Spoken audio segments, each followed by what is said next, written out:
Hello అండి, అందరికీ నమస్కారం. నేను మీ రమ స్పెయిన్లో తెలుగమ్మాయి. ఈ వీడియోలో మనం స్పెయిన్ బార్సిలోనాలో పబ్లిక్ ట్రాన్స్పోర్ట్ గురించి తెలుసుకోబోతున్నాం అనమాట. అండ్ స్పెయిన్ గురించి తెలుసుకోవాలనుకునే వాళ్ళకి అండ్ కొత్తగా వచ్చే వాళ్ళకి ఈ వీడియో యూజ్ అవుతుంది. తప్పకుండా లాస్ట్ వరకు చూడండి. ఇక్కడ మేజర్గా మనకి 3 టైప్స్ ఆఫ్ పబ్లిక్ ట్రాన్స్పోర్ట్ ఉంటాయి. ఒకటి మెట్రో, బస్సు, ట్రామ్. మనం ఏం చేయాలంటే బార్సిలోనాకి వచ్చిన వెంటనే నియర్ బై స్టేషన్కి వెళ్ళేసి మెట్రో స్టేషన్కి అక్కడికి వెళ్ళి మనం టికెట్ తీసుకోవాలన్నమాట. సో ఇప్పుడైతే మా ఇంటి నుంచి మెట్రో స్టేషన్కి వెళ్ళేసి అక్కడ మనం టికెట్ తీసుకుందాం పదండి. ప్రతి ఒక్క మెట్రోలలో ఇలాంటి మిషన్స్ అనేది ఉంటాయి. ఇవి టికెట్ తీసుకోవడానికి మిషన్స్ అనమాట. ఫస్ట్ ఎలా తీసుకోవాలనేది చూద్దాము. టికెట్ ఎలా తీసుకోవాలనేది ఫస్ట్ లాంగ్వేజ్ సెలెక్ట్ చేసుకోండి. అండ్ తర్వాత ఏ టికెట్స్ కావాలనేది సెలెక్ట్ చేసుకోవాలన్నమాట. ఈ టికెట్స్ ఏంటి అనేది నేను తర్వాత డిస్కస్ చేస్తాము. తర్వాత ఏది కావాలంటే అది సెలెక్ట్ చేసుకొని ఫస్ట్ మనం ఒకటి టీ యూజువల్ అనేది సెలెక్ట్ చేసుకుందాము. ఇది చేసుకుంటే తర్వాత అది అడుగుతుంది అనమాట, ఆల్రెడీ నీకు కార్డు ఉందో దాన్ని రీఛార్జ్ చేసుకోవడానికా లేకపోతే కార్డ్ లేదా అని చెప్పేసి. ఫస్ట్ మనకి ఏదో ఇక్కడ కూడా ఏదో ఒకటి క్లిక్ చేద్దాము. అండ్ తర్వాత మనకి ప్రైజెస్ అనేటివి అన్నీ ఇక్కడ డిస్ప్లే అవుతాయి. మనం ఏదైతే సెలెక్ట్ చేసుకున్నామో దాని యొక్క ప్రైస్, ఆ ప్రైస్ మీద సెలెక్ట్ చేయాలి. అలా సెలెక్ట్ చేసుకున్న తర్వాత ఇంకా ఆ మనీ అనేది మనకి డిస్ప్లే అవుతుంది. తర్వాత మనకి కార్డ్ అక్కడ ఇన్సర్ట్ చేసేసి కార్డ్ అయినా ఇక్కడ ఇన్సర్ట్ చేయొచ్చు, లేకపోతే డైరెక్ట్ మన మనీ ఉంటే మనీ కూడా అక్కడ పైన అక్కడ ఉంది కదా అక్కడ పెట్టేయచ్చు అనమాట. కాయిన్ ఉంటే కాయిన్ పెట్టుకోవడానికి కూడా ఒక చిన్న హోల్ లాగా ఉంటుంది, అక్కడ ఇన్సర్ట్ చేసేయచ్చు. పైన బిఎస్ఎస్ అని ఉన్నాయి చూడండి. సో అవన్నీ తీసిన తర్వాత ప్రింట్ కావాలా వద్దా అని వస్తుంది. ప్రింట్ కావాలంటే ఓకే, లేకపోతే వద్దు. అండ్ తర్వాత మీకు రాదు అన్నప్పుడు అక్కడ హెల్పర్స్ ఉంటారు, వాళ్ళు కూడా హెల్ప్ చేస్తారనమాట. అక్కడికి వెళ్ళైనా తీసుకోవచ్చు. యాక్చువల్గా మేము ఇలాంటి డిజిటల్ కార్డ్కి అప్లై చేసినాము. ఇనిషియల్గా అయితే పేపర్ కార్డ్తో మేము ట్రావెల్ చేసే వాళ్ళము. తర్వాత ఈ కార్డ్ అప్లై చేసాము. ఒక 45 days లోపు మనకి వచ్చేస్తుంది అనమాట టీ మొబిలిదాద్ అనే కార్డు. ఈ కార్డ్ని మేము ఎవ్రీ మంత్ పాపప్ చేసుకొని యూజ్ చేసుకుంటూ ఉంటాం అనమాట.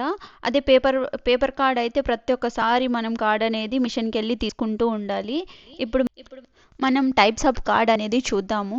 ఫస్ట్గా అయితే ఇక్కడ 2, 3, 4, 5 ఉన్నాయి కదా, అవి డేస్ని బట్టి ఇంత ప్రైస్ అని చెప్పి అవి ఎక్స్పెషల్గా టూరిస్టర్స్ ఉంటాయి కదా వాళ్ళకైతే పనికొస్తాయి అన్నమాట. ఆ కార్డ్స్ అయితే లోకల్ వాళ్ళకైతే యూజ్ చేయరు. అండ్ తర్వాత టీ యూజువల్ అని కనిపిస్తుంది కదా, అది మంత్లీ కార్డు, మేము తీసుకునే కార్డు. అండ్ టీ క్యాజువల్ అనేది 10 rides-కి. సో ప్రైస్ కూడా అక్కడ మెన్షన్ చేశారు చూడండి. తర్వాత ఆ రెడ్ కలర్లో కనిపిస్తుంది కదా, అది సింగిల్ టికెట్ అనమాట. అది వచ్చేసి €2.65.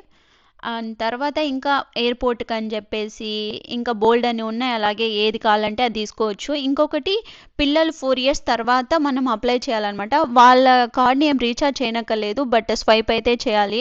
అండ్ తర్వాత ఏజ్ని బట్టి ఫ్యామిలీది ఇంకా బోల్డ్ అని ఆప్షన్స్ ఉన్నాయి. మీ రిక్వైర్మెంట్ని బట్టి ఏ టికెట్ కావాలంటే ఆ టికెట్ తీసుకోవాలి. అండ్ తర్వాత మేము తీసుకున్నాం అన్నాను కదా ఈ టికెట్, దీన్ని పాపప్ చేసుకుంటాము. ఆ రాంగ్ సింబల్లో ఉంది కదా అక్కడి నుంచి క్రాస్ చేయకూడదు. యారో సింబల్ గ్రీన్ కలర్లో ఉంటుంది కదా, అది కూడా ముందు వాళ్ళు వెళ్ళిన తర్వాత మాత్రమే మనము స్కాన్ చేయాలి. లేకపోతే కొన్నిసార్లు ఇటు ఉన్నప్పుడే వాళ్ళు వెళ్ళిన వెంటనే స్కాన్ చేసామనుకోండి అది ఓపెన్ అవ్వదు. మళ్ళీ మనం స్కాన్ చేసిన టికెట్ అనేది వేస్ట్ అవుతుంది. ఆ టైంలో మనం SOSకి కాల్ చేస్తే వాళ్ళు హెల్ప్ చేస్తారు. ఇప్పుడే మనం ట్రైన్ లోపలికి వచ్చాము. ట్రైన్ అంతా ఇలా ఉంటుంది. మనం ఏ డైరెక్షన్లో వెళ్తున్నామో అక్కడ అంతా బ్లింక్ అవుతూ ఉంటుంది అనమాట, అది చూసుకోవాలి. నెక్స్ట్ స్టాప్లోనే దిగాలి గ్లోరియస్లో మనము. బార్సిలోనాలో నావిగేషన్ అంత కన్ఫ్యూజన్ చేయదు. మనకి నీట్గా డైరెక్షన్స్ ఉంటాయి, దాన్ని ఫాలో అవ్వడమే మనం ఎక్కడికి వెళ్ళాలా అనేది. వేరే కంట్రీలో మేము చూసినాము, చాలా కంట్రీలలో చూసినప్పుడు అబ్బా ఎంత కన్ఫ్యూజ్ చేశారంటే అంత కన్ఫ్యూజన్లో అక్కడే మేము సగం టైం వరకు మాకు వేస్ట్ అయ్యేదన్నమాట. ఇక్కడ అంత ప్రాబ్లం ఏం లేదు, హాయిగా హ్యాపీగా వెళ్ళొచ్చు అనమాట. అండ్ మెట్రోస్ కూడా చాలా క్లీన్గా నీట్గా మెయింటైన్ చేశారు. ఈ స్టేషన్ చూడండి ఎంత నీట్గా ఉంటుందో. ఇదే కాకుండా అన్నీ అట్లే ఉంటాయి. మనకి ఎక్సలేటర్ సర్వీసెస్, లిఫ్ట్ సర్వీస్ కూడా బాగా నీట్గా మెన్షన్ చేసి ఉంటారు. మెట్రోలో వెళ్ళాం కదా ఎలా వెళ్ళాలనేది. ఇప్పుడు ట్రామ్కి వచ్చామన్నమాట. ట్రామ్లో ఎలా వెళ్ళాలనేది చూద్దాము. ఇక్కడ స్టేషన్స్ అన్నీ ఉంటాయి. మన నావిగేషన్లో మీరు వెళ్ళే డెస్టినేషన్ టైప్ చేశారనుకోండి, సో ట్రామ్ చూపిస్తే ట్రామ్, బస్సు, మెట్రో అవన్నీ. ఇప్పుడు ట్రామ్ కూడా మనం తీసుకున్నాం కదా ఈ టికెట్, మేమైతే డిజిటల్ కార్డ్ అప్లై చేసుకున్నాము. ఇది మీరు ఇనిషియల్గా పేపర్ కార్డ్ అప్లై తీసుకొని తర్వాత ఈ కార్డ్ని అప్లై చేస్తే వచ్చేసాదన్నమాట మీ అడ్రస్కి. సో దీంతో మనము ట్రామ్ చూసేద్దాం. ట్రామ్ స్టేషన్ అయితే ఇలా ఉంటుంది. సో మనకి అక్కడ T1 T2 అని కొన్ని ట్రామ్స్ నేమ్ ఉంటాయి, కొన్ని బస్ స్టాప్ నేమ్ మనకు ఎక్కడికి వెళ్ళాలనుకునే ఆ నేమ్ అక్కడ ఉంటుంది. అక్కడ చూసి నీట్గా ఎక్కాలన్నమాట. లేకపోతే ఒక సైడ్ వెళ్ళాల్సింది పోయి ఇంకొక సైడ్ వెళ్ళిపోతూ ఉంటాం కొన్నిసార్లు కన్ఫ్యూజ్ అయిపోయి ఒక ఏరియాని బట్టి. అక్కడ చూడండి ఒక ట్రామ్ వస్తుంది, దాని ఫ్రంట్ సైడ్లో ఒక నేమ్ ఉంటుంది అనమాట. అది రివర్స్లో వెళ్తుంది, మనం ఇంకొక సైడ్ వెళ్ళాలి. దాని పైన కనిపిస్తుంది చూడండి, ఆ డిజిటల్లో నీట్గా ప్రాపర్గా విజిబుల్ అవ్వలేదు అది, బట్ మీకు ఐడియా వస్తుంది. ఇప్పుడు దాని ఎల్లో బటన్ ఉంది కదా, దాని మీద ప్రెస్ చేస్తే అది ఓపెన్ అయిపోతుంది. ఇంకా లోపలికి వెళ్ళిపోవడమే. ఇంకా మనకి స్కాన్ మిషన్ ఉంటుంది కదా, టికెట్ స్కాన్ మిషన్, సేమ్ మనం మెట్రోలో ఎలా పెట్టి స్కాన్ చేసామో ఇక్కడ కూడా సేమ్ అలాగే పెట్టి స్కాన్ చేసేసుకోవాలన్నమాట. లోపల చూసినట్లయితే ట్రామ్ ఇలా ఉంటుంది. ట్రామ్లో జర్నీ చేసేటప్పుడు చాలా బాగా అనిపిస్తుంది. బస్లో ట్రామ్ జర్నీ బోరే కొట్టదు అనమాట. ట్రామ్లో మన జర్నీ అయిపోయింది, మనం చూసాం కదా. ఇప్పుడు బస్సులో ఎలా జర్నీ చేయాలో చూద్దాము. మేము స్టాప్స్ అవన్నీ నీట్గా చూపించట్లేదు, ఎందుకంటే అది పబ్లిక్ ప్లేస్ కాబట్టి కష్టం అనమాట. ఇప్పుడు బస్సులో చూద్దాం. ఇక్కడ కనిపిస్తుంది కదా ఈ ప్లేస్ గ్లోరియస్ మార్కెట్. ఇది చాలా చాలా ఫేమస్. అంటే దీన్ని కూడా ఇంకొకసారి ఎక్స్ప్లోర్ చేద్దాం, చాలా పెద్దది, బాగుంటుంది ఇది. మనం ట్రామ్లో వెళ్ళాం కదా, ఇప్పుడు బస్సులో వెళ్దాము.